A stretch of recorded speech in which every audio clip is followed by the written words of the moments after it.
Shalom bien-aimés, que la grâce de notre Seigneur Jésus-Christ soit avec votre esprit. Aujourd'hui, nous allons prendre nos Bibles dans le livre de Genèse, chapitre 29, versets 31 à 35. Nous lisons au nom de Jésus. L'Éternel vit que Léa n'était pas aimée et il la rendit fécond, tandis que Rachel était stérile. Léa devint enceinte et enfanta un fils à qui elle donna le nom de Ruben, car elle dit, l'Éternel a vu mon humiliation et maintenant mon mari m'aimera. Elle devint encore enceinte et enfanta un fils et elle dit, l'Éternel a entendu que je n'étais pas aimée et il m'a aussi accordé celui-ci. Et il lui donna le nom de Siméon. Elle devint encore enceinte et enfanta un fils, et elle dit, pour cette fois, mon mari s'attachera à moi, car je lui ai enfanté 3 fils. C'est pourquoi on lui donna le nom de Lévi. Elle devint encore enceinte et enfanta un fils, et elle dit, cette fois, je louerai l'Éternel. C'est pourquoi elle lui donna le nom de Jida, et elle cessa d'enfanter. J'ai tiré mon thème précisément dans le verset 35. Cette fois-ci, je louerai l'Éternel. Nous avons ici l'histoire d'une famille. On nous parle de Jacob qui s'est marié. Il voulait se marier avec Rachel parce qu'il l'aimait beaucoup. Mais curieusement, au jour du mariage, au lieu de Rachel, on lui a présenté Léa parce que la coutume obligeait. On ne peut pas marier la cadette aussi longtemps que l'aîné n'est pas encore marié. Ce qui a fait qu'il a pris de 2 femmes à la fois, et Léa et Rachel. Et ici, la Bible nous dit, l'Éternel vit que Léa n'était pas aimée, et il la rendit fécond, tandis que Rachel était stérile. Donc ici, nous voyons au premier point, Dieu prendre la défense des victimes quand il y a injustice. Il y avait injustice, Jacob avait 2 femmes au total, mais son amour était focalisé seulement sur Rachel. Et Léa était une femme qui souffrait, elle avait beaucoup de mal parce qu'elle était rejetée. Et Dieu a fait que Léa puisse avoir des enfants et cela pourrait lui permettre de trouver une place dans le cœur de son mari. Mais malgré cela, la Bible nous dit, Léa est mariée à un homme qui ne l'a jamais voulu. Il ne l'a jamais voulu, il a refusé de lui donner de l'amour et Léa a souffert pendant longtemps. Pendant longtemps. Et c'était un mariage que lui, il n'avait pas voulu. C'était la coutume, la tradition qui avait obligé à Léa de prendre pour mari un homme qui ne l'aimait pas. Et la Bible nous montre ici que Léa a eu au total 4 femmes et 4 enfants, 4 enfants. Mais malgré les 4 enfants, Léa qui croyait qu'elle sera aimée, elle n'a toujours pas été aimée. Donc le changement n'était pas malgré les enfants. Il désirait vraiment que son amour puisse s'attacher à lui, mais ça ne tenait toujours pas. Elle voulait gagner le cœur de Jacob sans solliciter Dieu. C'est là où il y a le problème. Donc dans cette histoire, lorsqu'on voit la bataille entre les 2 sœurs, Léa et Rachel, nous verrons que Rachel et Léa, les 2, cherchaient à attirer la confiance de leur mari Jacob, mais ils ne le faisaient pas en comptant sur Dieu. Ils ont mis Dieu de côté et ils ont commencé à faire la guerre entre eux pour gagner la confiance de leur mari. Nous allons le voir comment Léa a eu naissance, a pu donner naissance à 4 enfants. Le premier, la Bible nous dit, Léa devint enceinte et enfanta un fils, et à qui elle donna le nom de Rubin, car elle dit, l'Éternel a vu mon humiliation et maintenant mon mari m'aimera. Elle n'a pas béni Dieu en ayant le premier fils. Elle n'a pas béni Dieu, mais elle a dit, mon mari m'aimera maintenant parce que je lui ai donné un fils. Donc il n'y avait rien comme louange, comme adoration à l'Éternel. Elle n'a même pas remercié Dieu de la rendre féconde. Et quand elle a eu le deuxième fils, elle dit quoi? Elle devint encore enceinte et enfanta un fils. Et elle dit, l'Éternel a entendu que je n'étais pas aimé et il m'a aussi accordé celui-ci et elle lui donna le nom de Siméon. L'Éternel a entendu. On voit nulle part où Léa a remercié Dieu, a manifesté sa reconnaissance pour ce deuxième enfant, mais elle a dit seulement que l'Éternel a entendu ma prière. Elle a entendu ma prière. Par là, je vois un passage de la Bible dans Exode chapitre 3. Lorsque l'Éternel apparut à Moïse, il lui a dit, j'ai vu la souffrance de ce peuple. J'ai entendu la prière qu'ils ont fait monter vers moi et je suis descendu. Quand le Seigneur voit, quand il entend, il va maintenant descendre pour agir. Et surtout quand il s'agit de ses enfants.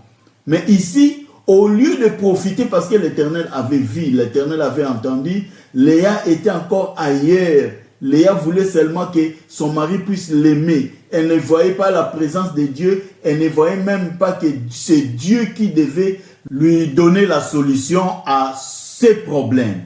Donc, nous devons tourner nos regards vers Dieu.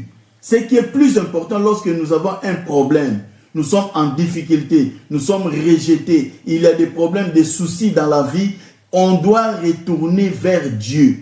On doit tourner nos regards vers Dieu. C'est lui qui va aider, c'est lui qui va se manifester, qui va apporter la solution et la réponse valable pour nos situations. La troisième naissance, la Bible nous dit, à la troisième naissance, elle devint encore enceinte et enfanta un fils, et elle dit, pour cette fois, mon mari s'attachera à moi. Non pas Dieu s'attachera à moi. Au lieu de chercher à s'attacher à Dieu, elle dit, cette fois, mon mari s'attachera à moi. Voilà le problème. Parce qu'elle a enfanté un fils et elle donna à cet enfant le nom de Lévi.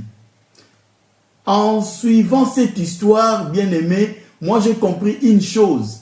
Elle était une personne qui n'était pas aimée, elle souffrait, elle avait des problèmes, des difficultés dans la vie parce que son mari ne prêtait même pas attention à elle. Mais elle ne savait pas que les enfants, parmi les enfants qu'elle avait donné naissance, il y avait 2 enfants qui, dans l'avenir, étaient devenus des enfants importants. Premièrement, Lévi, qui elle-même avait dit que mon mari s'attachera à moi. Lévi s'est attaché à Dieu. C'est au travers de Lévi qu'est sorti les sacerdoces. Ceux qui ont dirigé les sacerdoces en Israël, ils sortent de la tribu de Lévi. Ce sont des Lévites qui ont pris la direction du sacerdoce. Et avec Juda, le 4e enfant, la Bible nous dit, c'est de là est sorti David et le Messie, le sauveur du monde. Ce qui veut dire en d'autres termes que de Léa est sorti quelque chose de grand. Donc l'avenir ou la destinée de Léa était meilleure, bien qu'elle était méprisée dans le présent, dans son époque, mais plus tard dans l'avenir, Léa avait vraiment des richesses, une bénédiction pour cette nation Israël, avec ses 2 tribus, Lévi et Juda. Mais malgré la naissance de Lévi, comme elle comptait que son mari puisse l'aimer, mais son mari ne l'aimait toujours pas, elle a donné un 4e enfant. Au 4e enfant, elle a dit quoi? Elle devint encore enceinte et enfanta un fils, et elle dit, cette fois, je louerai l'Éternel. C'est pourquoi elle lui donna le nom de Juda. Elle cessa d'enfanter. Donc c'est là où elle a arrêté d'enfanter. Elle a arrêté toute la guerre qu'elle avait avec sa sœur. Elle a dit non, je ne saurais plus continuer. Je dois m'arrêter ici. Et c'est une histoire qui nous montre que la vanité, c'est une vanité de fonder son bonheur sur quelqu'un, sur une personne ou sur soi-même. Tu comptes sur ta vie, ta propre vie, sur toi-même, tu comptes sur quelqu'un d'autre, alors qu'il y a de la joie lorsqu'on compte sur Dieu. Si Dieu est ton appui, c'est là où tu vas réussir.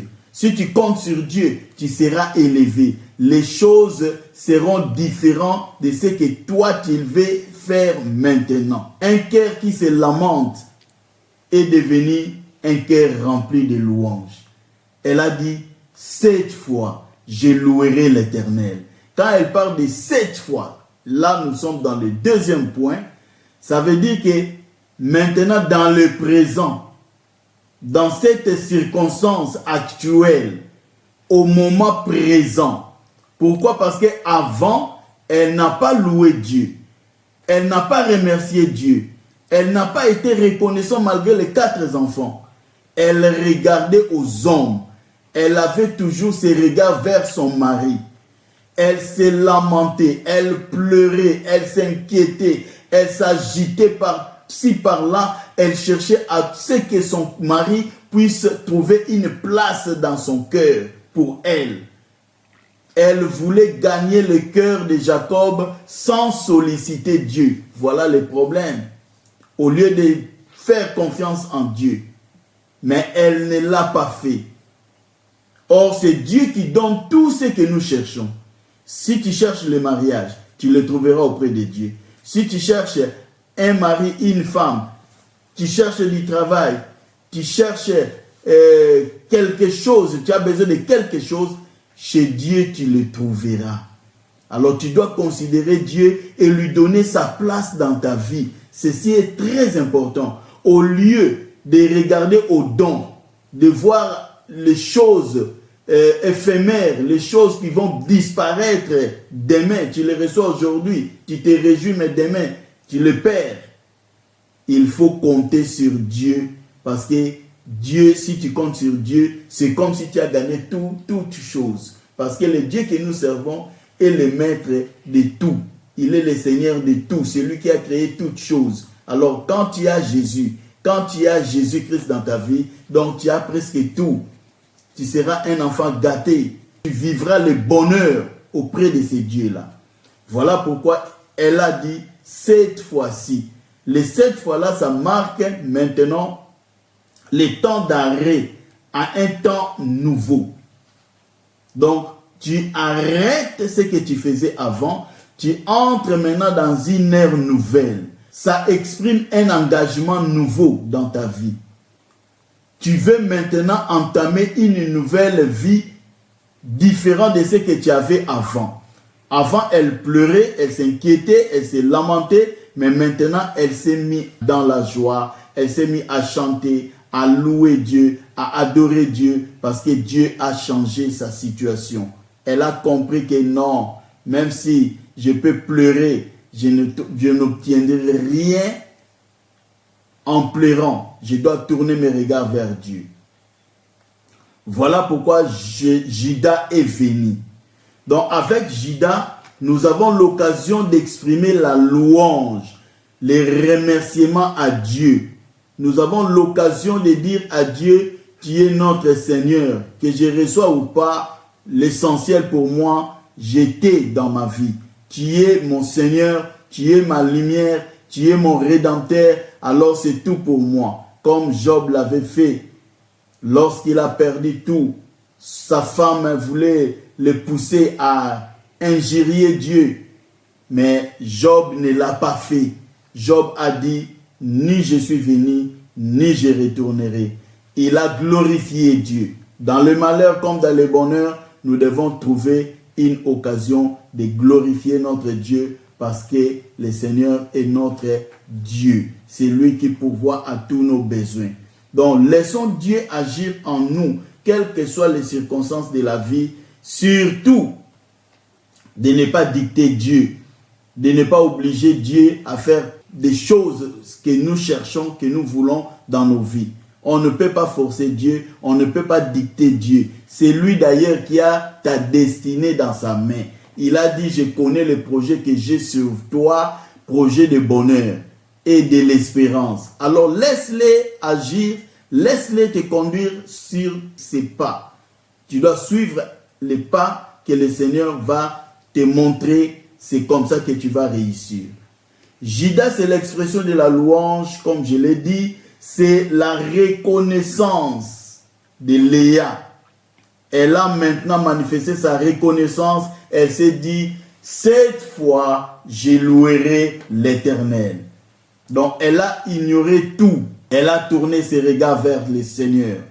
Or, par définition, le mot Judas, ça vient de l'hébreu, qui signifie louer, rendre grâce. Donc, c'est la cessation de toute activité. L'élévation des mains pour louer Dieu. Tu cesses toute activité. Donc, en Israël, quand on criait Yada, ceci veut dire toute personne, même s'ils étaient en train de travailler, ils vont arrêter tout. Ils vont cesser tout. Ils s'élèvent et ils élèvent leurs mains en haut. Ils commencent à louer Dieu, à adorer Dieu. C'est pourquoi, dans le verset 35, la Bible nous dit, cette fois, je louerai l'Éternel. C'est pourquoi elle lui donna le nom de Judas et elle cessa d'enfanter. Donc, c'est la suite, c'est l'explication de mon Judas. On cesse tout. Donc, moi et toi, nous devons cesser tout.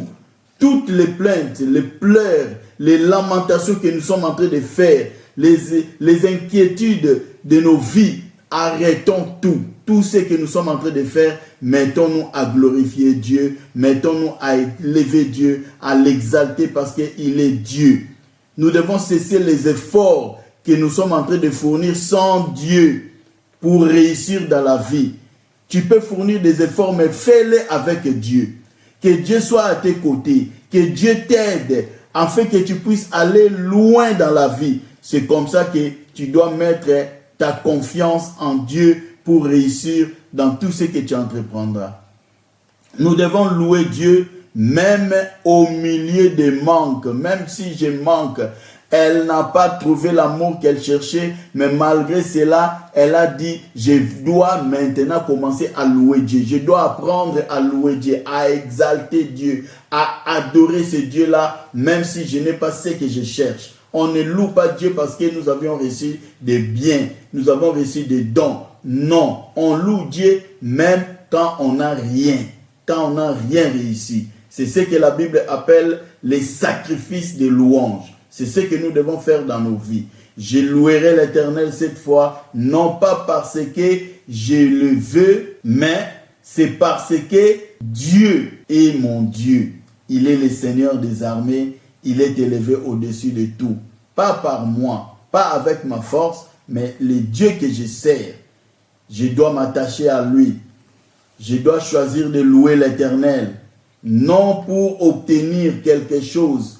Je ne prie pas pour obtenir quelque chose, mais je le fais parce que le Seigneur que je sers est digne. Il mérite la louange, il mérite la gloire, il mérite l'adoration.